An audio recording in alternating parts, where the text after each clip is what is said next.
tuwaniriza ku YouTube channel yaffe Nalubaale Divine Inside Nalonkole na Mirembe amabuusako mwena abanyumirwa empeereza zaffe ate era abawagira ensonga z'obuwangwa n'ennono abajjumbise mu nsonga bajjajjaffe mu misomo abaana b'emisambwa abaana b'amayembe Hello everyone. Kakati abalonde balina omuze.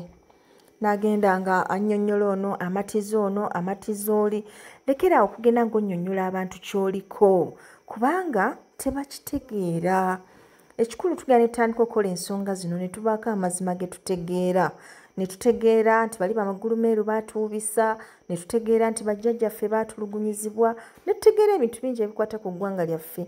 Era nekitukwatako nnyo kati mbu nga twagala tuzuukusa abo abatwetoolodde naye nkubuulira omuntu ng'akyali mu busibe nga Katonda bwe tannamwagaliza kuzibuka maaso gwe togenda muzibula ojja kwogera naye ajja kugeya era kyajja okusasula mu kwogerako bubi nga bwe wayingira ebyobulogo nga bw'okola ebintu ebitagasa ebyobulogo kale beesonyiwe kola bibyo bw'oliba otuuse olibaddira.